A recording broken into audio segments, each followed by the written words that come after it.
আসসালামু আলাইকুম everyone, education রুমে তোমাদের সকলকে স্বাগতম।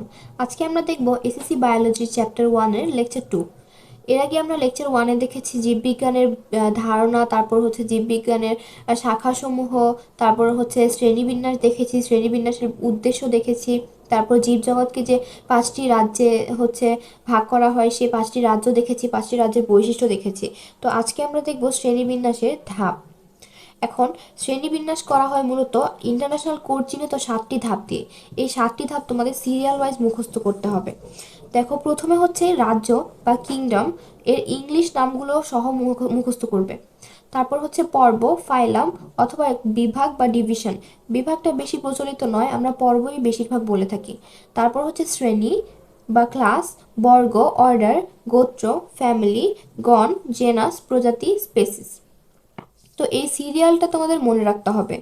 তারপর হচ্ছে নেস্টেড হায়ারার্কি কি, দেখো এখানে হচ্ছে দেখো কোন একটা জীবকে আমরা যখন নামকরণ করব তার প্রথমে আমরা কি লিখবো, রাজ্যের নাম।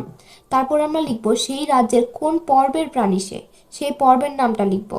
তারপর লিখবো সেই পর্বের কোন শ্রেণীর প্রাণী।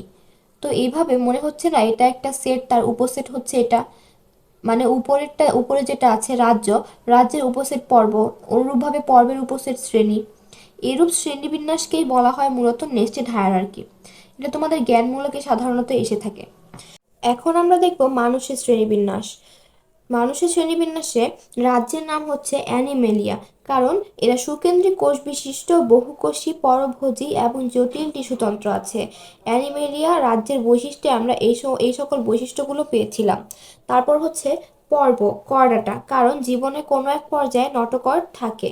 করডাটা পর্বে যে সকল প্রাণী তাদের জীবনে কোনো এক পর্যায়ে নটকর থাকে। এরূপ মানুষেরও ভ্রূণ অবস্থায় নটকর থাকে, পরিণত অবস্থায় সেটি মেরুদণ্ড দ্বারা প্রতিস্থাপিত। এরপর হচ্ছে শ্রেণী। শ্রেণী ম্যামালিয়া, কারণ বাচ্চাকে বুকের দুধ খাওয়ায় এবং লোম বা চুল আছে। ম্যামালিয়া শ্রেণীর সকল প্রাণী বাচ্চাকে বুকের দুধ খাওয়ায়। বর্গ প্রাইমেট, কারণ আঁকড়ে ধরার উপযোগী হাত এবং ঘ্রাণ অপেক্ষা দৃষ্টিশক্তি বেশি উন্নত। অর্থাৎ এদের দৃষ্টিশক্তি যত বেশি উন্নত, ঘ্রাণ তার থেকে অধিক উন্নত। এদের গোত্র হচ্ছে হোমিনিডি, কারণ শিম্পাঞ্জি, বানর, গরিলা প্রভৃতির সাথে সাদৃশ্য রয়েছে। এই বানানটা খেয়াল করো, ডি এ ই, এটাকে আমরা পড়বো ডি। যে সকল গোত্রের নামের শেষে তোমরা ডি এ ই পড়বে দেখবে সেটাকে তোমরা ডি পড়বে। তো এটার নাম হচ্ছে হোমিনিডি। তো তারপর হচ্ছে গণ। গণ হোমো, কারণ দেহের অনুপাতে মস্তিষ্ক সবচেয়ে বড় এবং খাড়াভাবে দুই পায়ে হাঁটতে পারে। প্রজাতি হোমোসেপিয়েন্স, কারণ চওড়া ও খাড়া কপাল, খুলির হাড় হোমো গণের অন্যান্য প্রজাতির তুলনায় পাতলা এবং বুদ্ধিবৃত্তিকভাবে উন্নত। তার মানে আমরা কি জানি, মানুষের বুদ্ধি যত বেশি, অন্য সকল প্রাণীদের বুদ্ধি কি এত বেশি, সেই জন্য মানুষ এই প্রজাতির অন্তর্ভুক্ত। এখন আমরা দেখব দ্বিপদ নামকরণ। একটি জীবের বৈজ্ঞানিক নাম তার গণ এবং প্রজাতি এই দুই পদ দ্বারা গঠিত। এরূপ দুটি পদ দিয়ে গঠিত নামকে দ্বিপদ নাম বলে। এই নামকরণের প্রক্রিয়াকে দ্বিপদ নামকরণ পদ্ধতি বলা হয়। দ্বিপদ নামকরণ পদ্ধতির ইংরেজি হচ্ছে বাইনোমিয়াল নোমেনক্লেচার। এখন দেখো, দ্বিপদ নামকরণ পদ্ধতি মূলত প্রবর্তন করা হয় আইসিবিএন এবং আইসিজেডএন কর্তৃক। আইসিবিএন হচ্ছে international code of botanical nomenclature. Botanical যেহেতু, তার মানে এটা থেকে উদ্ভিদ বিজ্ঞান, উদ্ভিদদের নামকরণ করা হয়, এবং আইসিজেডএন দ্বারা প্রাণীদের নামকরণ করা হয়। অর্থাৎ আইসিজেডএন এর ফুল মিনিং হচ্ছে international code of zoological nomenclature. এই দুটি মূলত একটি লিখিত দলিল। বিজ্ঞানী ক্যারোলাস লিনিয়াস স্পেসিস প্ল্যান্টেরাম বইটি রচনার মাধ্যমে দ্বিপদ নামকরণ পদ্ধতি প্রবর্তন করেন। এখন দেখো দ্বিপদ নামকরণের যা প্রক্রিয়া। তো দ্বিপদ নামকরণের যে প্রক্রিয়া আছে সেটা হচ্ছে তোমাদের গ অথবা ঘতে আসবে, অর্থাৎ প্রয়োগ অথবা উচ্চতর দক্ষতায় আসবে এই কোশ্চেনটা।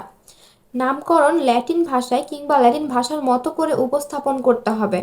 যেমন জাকিরানা ঢাকা, এটা হচ্ছে ব্যাঙের বৈজ্ঞানিক নাম। এই বৈজ্ঞানিক নামটি প্রবর্তন করেন ঢাকা বিশ্ববিদ্যালয়ের প্রাণীবিদ্যা বিভাগের প্রতিষ্ঠাতা কাজী জাকের হোসেন। তার প্রতি সম্মান প্রদর্শন করে এর নামকরণ করা হয়েছিল জাকেরানা।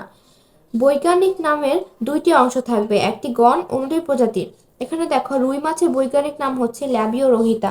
ল্যাবিও হচ্ছে গণ এবং রোহিতা হচ্ছে প্রজাতির নাম। এরপর হচ্ছে জীবজগতের প্রতিটি বৈজ্ঞানিক নামকে অনন্য বা ইউনিক হতে হয়, অর্থাৎ একটির সাথে যেন অন্যটির নাম মিলে না যায়। বৈজ্ঞানিক নামের প্রথম অক্ষর বড় হাতের বড় অক্ষর এবং বাকি অক্ষরগুলো ছোট অক্ষর হবে। যেমন পেঁয়াজের বৈজ্ঞানিক নাম হচ্ছে অ্যালিয়াম সেপা। এখানে দেখো শুধু এটা হচ্ছে ক্যাপিটাল আর বাকি সবগুলো লেটার স্মল লেটার। তারপর বৈজ্ঞানিক নাম মুদ্রণের সময় সর্বদা ইটালিক অক্ষরে লিখতে হয়। ইটালিক অক্ষর মানে হচ্ছে একটু বাঁকা ভাবে লিখবে আর কি। কাতল মাছের বৈজ্ঞানিক নাম হচ্ছে কাতলা কাতলা। এটা দেখো আমি একটু বাঁকা ভাবে লেখার চেষ্টা করেছি, যদিও এত ভালো হয়নি। তারপর হাতে লেখার সময় গণ এবং প্রজাতির নিচে আলাদা আলাদা দাগ দিতে হবে। যেমন দেখো কাতলা কাতলা দুইটার নিচে আলাদা দাগ দিতে হবে। তোমাদের পরীক্ষায় হচ্ছে সিকিউ এ জ্ঞানমূলকে যখন নাম আসে, যেমন কোনো একটা জীবের বৈজ্ঞানিক নাম যখন চায়, সেটাতে হচ্ছে মোস্ট অফ দ্য স্টুডেন্ট এই ভুলটা করে, সেখানে আন্ডারলাইনটা করে না। আন্ডারলাইনটা তোমাকে মাস্ট করতে হবে। যদি কয়েকজন বিজ্ঞানী একই জীবকে বিভিন্ন নামকরণ করেন তবে অগ্রাধিকার আইন অনুযায়ী প্রথম বিজ্ঞানী কর্তৃক প্রদত্ত নামটি গৃহীত হবে।